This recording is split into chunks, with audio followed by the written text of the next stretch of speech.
her 4th season. It was a humiliation not to be borne with any grace. She released the sigh she refused to air in the company of the others, and made her way to her chamber door.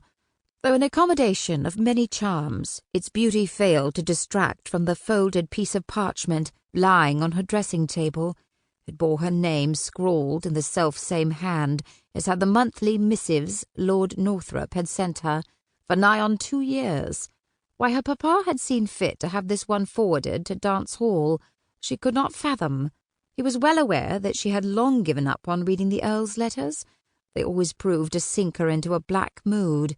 She was tempted to ignore this one, as she had most of the others, but a quiver of misgiving caused her some hesitation. With a shaking hand, she took up the folded parchment and broke the seal. Miss Lloyd-Jones, to whom I have remained true. I have longed for even a line from you during my months abroad, but have received not one. Perhaps your neglect for my comfort is fit punishment for the wrong I have done you in warning away your previous suitors, as well as any who might have made their intentions known after my departure. What more can I do than to most humbly beg your pardon? It is my intention to call on you in the very near future. I anticipate our meeting with great delight, and pray that I find you in good health. Yours as ever, Northrup. It was as she feared. The Earl had returned to England. Annalisa sank onto the bed as the parchment fluttered from her hand. Dance Hall was a matter of miles from her country home.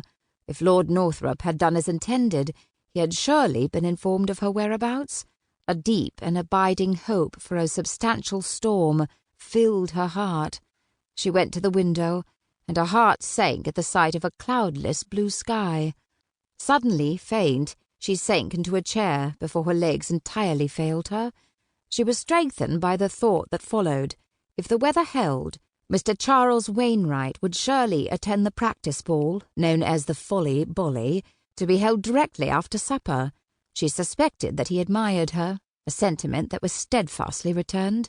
His rich brown locks and eyes so dark they appeared to be black haunted even her dreams. For the past year she had whiled away the hours, imagining every detail of the gown she would don for the wedding, or conjuring the possible appearance of their sure-to-be numerous children.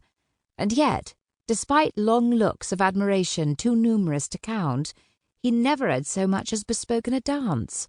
She entertained hopes that a house-party would encourage his attentions, all of which she was determined to receive with as much wit and charm as was at her disposal. The very notion caused her spirits to soar, until, with a groan, she discerned why he had failed to so much as engage her in conversation in all the time she had known him. Lord Northrup had forbidden it. Visions of the far too many balls she had endured from her chair, as she hid her humiliation behind her fan, rose into her mind. She supposed Lord Northrup was responsible, as well, for the lack of gentlemen callers, gifts of flowers, and invitations to ride in the park, all of which had dried up like the Red Sea at parting these last 2 London seasons. An incipient rage threatened to overtake the last shreds of her equanimity as she contemplated all she might say to Lord Northrup, and at the first opportunity.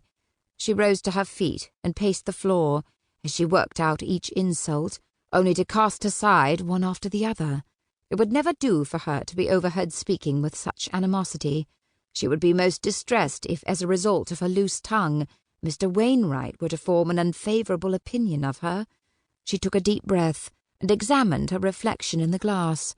She mustn't allow her secrets to be revealed in her face. She was distracted from her scrutiny when her Abigail, Ruby, scratched at the door. Annalisa bade her enter, and together they began the process of doing up her hair for the evening's folly-bolly.